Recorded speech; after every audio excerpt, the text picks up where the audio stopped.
Hello, everybody. Hello, Shruti. How Hi, how are you doing? good. How are you? Awesome, awesome.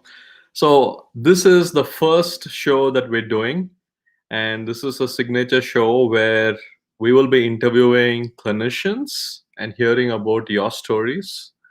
Okay, and for all the listeners out there, today is the first show, and we're actually going to be calling it. Um, it's funnily being called Saturdays with Sai, and I take no credit for this name. It's all our marketing team, Raj, who's come up with this name. And we're very, very excited to have our first guest, Dr. Shruti Tiwari, with us today. She's a very good friend of me and my wife, and we're very, very excited to have you here today. Thank you so much for having me. I'm excited to do this and be in your first ever Smile It's Saturday with Sai. Awesome, awesome. Great, great, great, Shruti. So, um, again, it's nice and beautiful. We would love to hear a little bit more about you. I'm just going to very quickly give an introduction about me, myself, about DirectShifts, and then would love to hear about you. Yeah. So yeah, I mean, I'm the founder of DirectShifts, and at DirectShifts, we connect clinicians to employers for short-term or long-term opportunities. Mhm. Yeah, we've been running the company for 4 years. We've grown significantly in the last year, and yeah, we're excited. Shruti, Dr. Tiwari was one of our first sign-ups ever. This was 3, 4 years back, and she's been a strong vocal voice of us. And we're excited to have her here. So that's about direct shifts. Thank you so much, Sai. You've done such an amazing job. And I remember, when you had told me about this idea, and it was, I think from that small seed, from that baby, it's grown so much. And it's so exciting to be a part of this journey with you. Awesome, Yeah. awesome. Yeah, no, that's I think credit for you to hanging on, I would say, with us and giving us all the feedback and all of this. So, Happy um, to help anytime. yeah, yeah. So, I think would love for you to introduce yourself as well. Like, what do you do currently, and tell the audience a little bit about yourself. Sure. So, as you guys know, my name is Dr. Shruti Tiwari, and I am an attending psychiatrist. I work as a consulting psychiatrist in Mount Sinai Hospital in the Elmhurst Hospital Center. And I have been there since 2017. And, I finished my residency in general psychiatry in 2016, and then I went on to do a fellowship in consultation liaison psychiatry, which is what I practice now. And I just love it. I love it. So that's about Awesome, awesome. That's great. Thank you. So, if you don't mind telling us, like, why did you choose healthcare as a profession? Oh, that goes way back. So when I was deciding my career trajectory, one thing is I was sure that I wanted to be in the field of something to do with the brain, psychology, psychiatry. Like I knew that from the beginning, brain, mind. That's what like was super enticing to me. And I was deciding what I wanted to do next after my 12th grade in India. And I was sure that I wanted to do something for the betterment of uh, people. I wanted to make a difference in someone's life. And I felt like medicine just came to me as something, as like a natural choice. I don't think there was much thought put into it. Was not like an aha moment. I knew that I wanted to do this. So from there, the next step was finding a good medical school. And it just so happened that I found myself applying to a medical school in Moscow, Russia. And it was just again like something that just came very naturally, and I was like, of course I want to, explore a new country and start my career in a new place where I didn't even know the language. I think that's where the idea of healthcare started for me, and I wanted to see where it could take me. Okay. It was definitely, very. I used to get super excited when I thought of how does our body work? Like, what happens? Why do we get sick? These were some of the thoughts I used to have when I was a kid, and that just grew into me taking this as a career choice. Okay. Okay. So where did you grow up? And you mentioned like, you went to school in a different country, then you Yeah, did your residency in a different country. Can you walk us through some of sure. your journey there? Yeah, so I'm from Mumbai in India. It's a lot of people say it's like the New York of India. And it's so funny that I live in New York City now. So But from yeah, one New York to the other. Yeah. yes. So I grew up in Mumbai, Yeah. schooling and my plus two, which is considered college in India. I did that. And then from there, the next step was finding, what you wanted to do next. Apply to a medical school or engineering or whatever it is that you want to do is after the plus two in India. So from there, that's when I decided that it was going to be Moscow. And thankfully, my parents were super supportive. In fact, they were the ones that found this article for me. I still remember it was in Times of India newspaper. It's a newspaper in India where they were like had advertised about Moscow Medical Academy, the first Moscow Medical Academy, which is where I applied and I got in. And initially, it was just like, I was 17. I was just like, let me see what happens. Let's see if I get in. It'll be fun. I'll be living alone. It was a lot of excitement of, just exploring being out of the country for the first time. Yep, that's my medical school. Oh my goodness. It brings back so many memories. Yeah. So yeah, from there, once I applied, I got a call back and I was accepted. And I feel like it was just a roller coaster ride from there. I just like I find my I still remember the date when I took the flight out of India and I landed in Moscow. Yeah. Yeah. So Okay. Okay. And from you finished your medical school there, and then you decided to move to the United States. yeah, I think, one of the things I was very sure of was that I wanted to be in psychiatry. Mhm. Um, I think that when I went to medical school with just like a seedling of a thought that I was interested in something to do with the mind or the brain, that propelled in my medical school where I after my psychiatry rotation in Moscow, um, it just made me sure that this is what I wanted to do. And of course, being here in this country in the United States, which is known for all the advancements and everything, especially in the field of psychiatry, I just knew that this is where I wanted to expand my career, see what's out there in this field of mental health, and what I could learn. Um, Okay. yeah. Okay. So that's great. So, I think you're obviously someone who is not scared of taking up new challenges.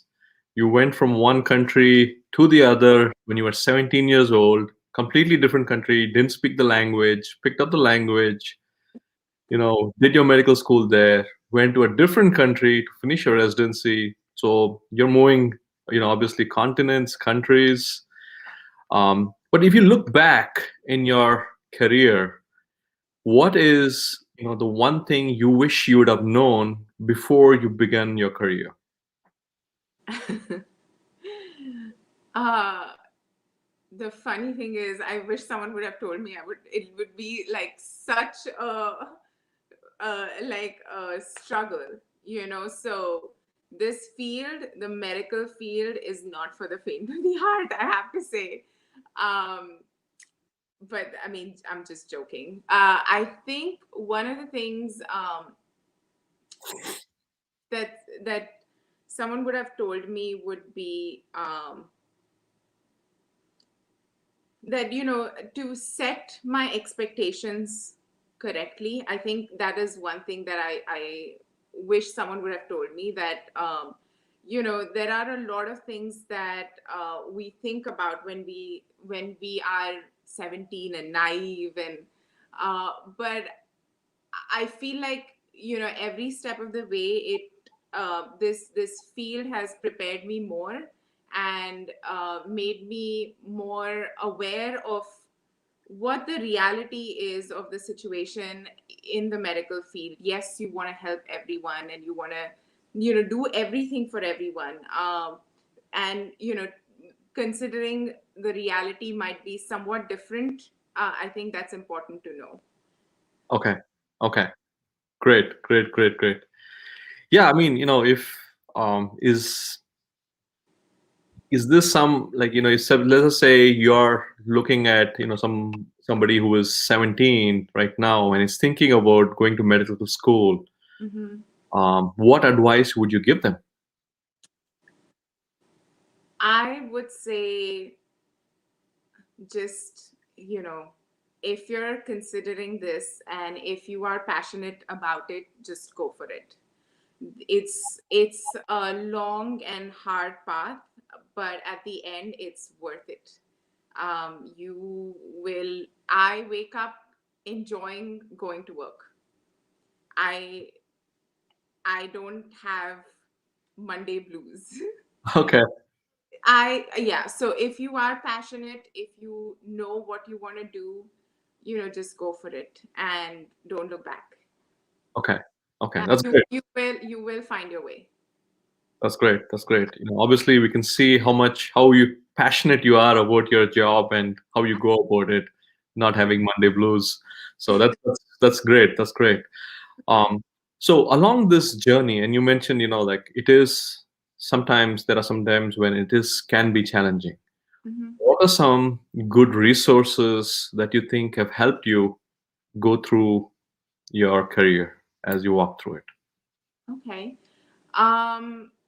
I definitely think one of the resources that was um, made available to us was always having an access to some kind of a mentor, whether it's in your med school, whether it's in your life. Having that sort of a mentor figure is super important. And that is a resource that, sometimes we take lightly, but I think is a key. Because when you are going through this, and you're going to have a lot of questions, you need to have that someone who has been through this, has gone through this process, who can guide you a little bit, who can talk to you a little bit. If you're very, very anxious about what next in my medical career, Mhm. can, calm you down a little bit, maybe. Yeah. So I think that's a huge resource to have.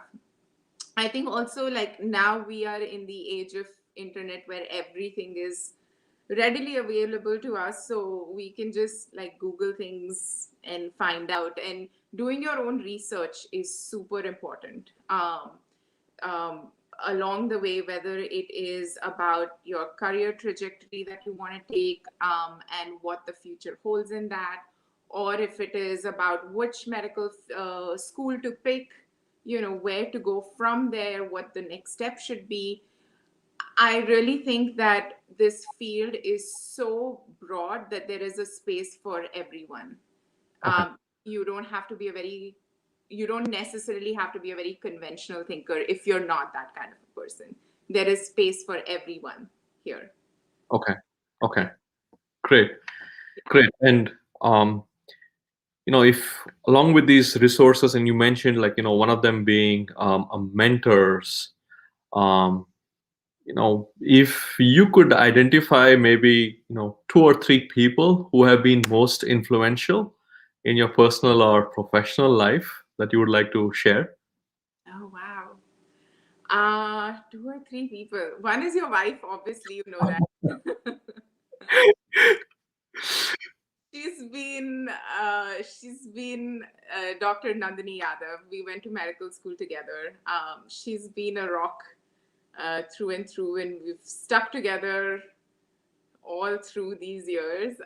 So definitely her. I have to say her name. She'll also kill me if I don't.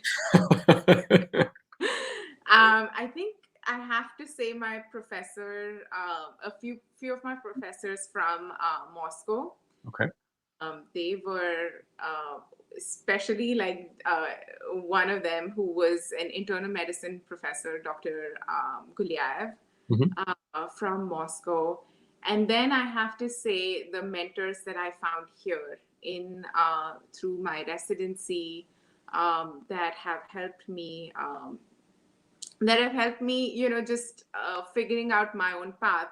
My fellowship program in Mount Sinai, I think those were all of them were super helpful Okay. and have played a huge role in where I am today. Okay. Okay. That's great. That's great. Um, yeah. So, I think if, if there is something that you would like to offer as an advice to our Mm. current healthcare leaders, to making in terms of making a real impact, what would that be? That's a tough one. Advice to the leaders.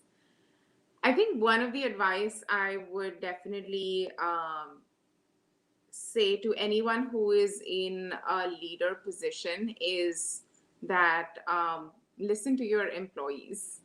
I think there is a huge um, there's a huge difference that it makes when a leader listens to what the people that are actually in the front lines and doing the things, what they bring to the table makes a huge difference. And any leader that is successful is hearing what people who are employed by this leader have to say. Yeah. So I Okay. think that, that's an advice I would say. That's very, very helpful. That's super helpful. Um, yeah, and I think if, as maybe you can describe through us, obviously, the last year with the pandemic hasn't been an easy year. Not at all. Um, I think it's also established the importance of mental health, um, for healthcare workers, but also across the world for every single person. Maybe you could shed some light as to, like, what is your experience being going through this pandemic, and if you could give some advice or anything like that to young people or audience, professionally or anything like that, that would be great. Yeah. I mean, this has been a year that has taught all of us so much about, our own self. It has, I think that has been the key this year, that it has taught us things that we didn't know about ourselves. And it has brought mental health to the forefront. Everyone's talking about it, and it is an important thing to talk about. It is about time we talk about this, our mental health. It's not separate from your physical health. So we all know that it's interrelated, your physical health and mental health. One of the things I would talk about that I would advise is, it's okay to seek help. So go ahead, seek help, talk to someone. If you're going through something, if you want professional help, it's okay. One of the biggest things that we need to do is normalize um, mental health and not stigmatize it even further. Mhm. than it already is in our society. So I would say it's very, very okay to go seek help. It is okay to talk to a professional about your mental health needs. Talk to your primary care physician if that's the only person you're talking to. Talk to them, and maybe they can help you in some way. So, yeah, I think that's super important. Okay. And how have you approached, this challenge during this pandemic? Like, how have, you approached your work or your Mhm. personal life? And maybe like our audience could learn a little bit from that. Yeah. It's taken a lot of work. I mean, this year has been eye-opening for me. Um, you know, everyone, all of us went through anxiety during the initial phases of this pandemic when we didn't know what was happening. We didn't know what to expect. We didn't even know if we could, go out, if it was safe to go out and take a walk, like simple things like that. Um, One of the things that I have learned is just to be a little more empathic towards ourselves, Mhm. towards everyone else, because you don't know what the other person is going through. So it's important to be empathic. It's important to listen to what people are saying, whether it's your staff members, whether it's your patients, whether it's your friends. It's important to listen.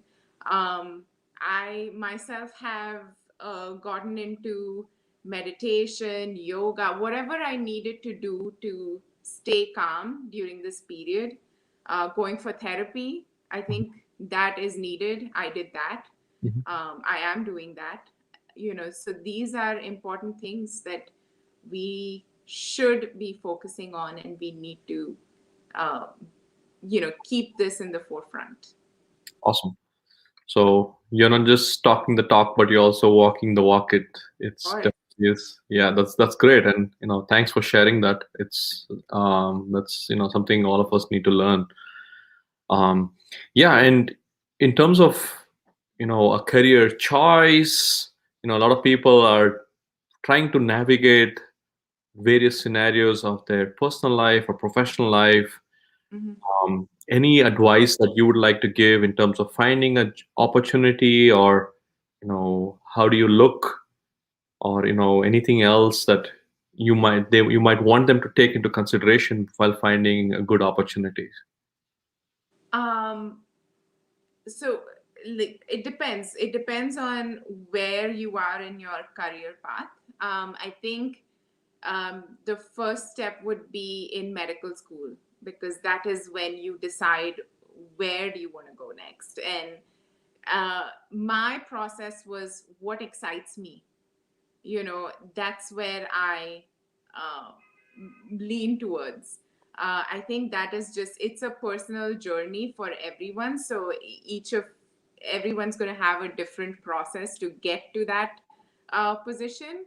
uh, One advice I would give you is just, in if you're in med school, being open to every subject until you narrow down what you like, what you don't like, that kind of a thing. And then, that changes when you are in residency, that changes once residency is done and you are thinking about the next step.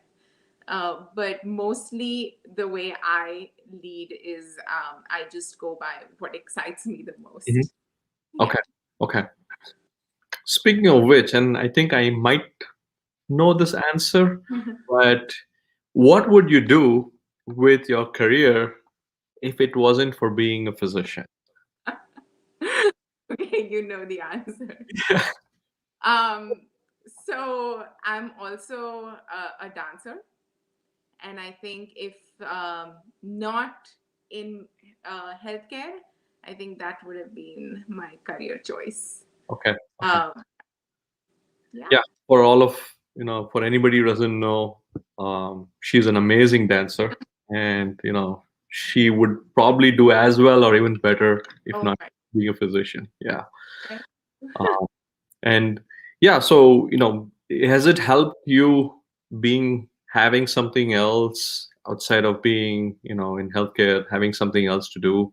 Yes. Oh, yeah. That's such a huge dance has played such a huge role in my life throughout my life. And during this time, I think I realized the importance of it even more. Um, it's just that something that you need to do when you are not when you want to de-stress, when you want to like kick back and just relax. What relaxes you? I think Mhm. finding that, whether it's cooking or dancing or whatever it is, watching games or playing games, I think that is super important. Okay. Okay. Great. I think while we're discussing, like, other things outside of your professional life, and we're dreaming a bit, if you could do anything to improve health care in, say, rural America, what would you do? Mm. That's a great question again. I think I would make it more um, accessible to people. Okay. Um, Today, if you go outside New York City, the number of psychiatrists, the number of mental health professionals is, it goes down, where um, people are just not able to find enough professionals or mental health professionals to get the help that they need. So I think the need of the hour is to make healthcare more accessible wherever you are. Hmm. Um, yeah, I think that's important. Okay. That's Okay. what you're. That's where direct shifts comes in, right? Absolutely. Yeah. Absolutely. I think, that's one of our missions, is to make sure that each patient has access to healthcare professionals. Right. And that's kind of what we're trying to do, either in person or through telemedicine. Mhm. Exactly. Yeah, Exactly. absolutely. Great, great. And I think, if I had a similar question here, which is, if somebody gave you $100 million to Oh spend my. improving healthcare, what would you do? Hmm. If someone gave me $100 million to spend in healthcare, hmm, wow, I would have to think about this. This is such a huge and no red tape. How, Yeah. how would you spend it? I think just, I think I would want to spend it um, at the base level, creating, because that's where change can occur at the base level. Um, and, creating something from that level, working upwards to see how we can make this um available for anyone and everyone that needs it. Okay. Yeah. Okay. Okay. I Great. don't know if that answers the question, Oh but yeah. No, no. it, It absolutely does. No, it's a great answer. I think, it's being more accessible, like you were mentioning. So that's very important. yeah. Great, great. So I think, again, once again, thank you so much for coming on to this show. I know we know it was a last second request, but thank you so much for being flexible and sharing your journey, your career, Right. as you come through this, and hopefully it inspires a lot of people. I think one thing which I would like to definitely end with, and maybe ask you a question around thing, is being a physician definitely is challenging. Being a woman in the physician world, would you have any advice for all the young women out there who are looking up to, like, people like you? Yeah, you know, I have to say that being a woman in this field, um, you have to create your own voice. You have to create your own space. Um, and, you have to, whether it's your workspace or whether it's your personal life, um, you should know how you want to run it. Mhm. Um, and, stick to what you think is right. Um, and I really think this that it is changing. Like for women, we have so many amazing women leaders now, in the field and out of the field. But I think having a voice and not being afraid to use it is important. Okay. That's great advice. I think, that's fantastic. Great. Hopefully, we inspire many more women to take this up and get out there. I hope Um, so. Because, I mean, we create our own space. I don't think it should be led by, someone else telling us what to do. yeah, I think that's what we need to remember. yeah. Um, Excellent, excellent. Well, thank you so much again, Dr. Shruti Tiwari. We really, really appreciate you coming onto the show. Thank Once you so again, much for having me. I'm smiling yes, with Sai because I'm with Sai. yes. So, folks, again, once again, this is Please Smile. It's Saturday with Sai, and it's the first thing we're doing with Dr. Shruti Tiwari. You can find us on Google, these podcasts. You can find us on Apple, and you can Google us. You can Google DirectShifts. This video will be available on Facebook and all social media. Once again, thank you all for listening in, and we appreciate it. And you can catch me again next week. So, thank you all. Have a good day. Bye. Thank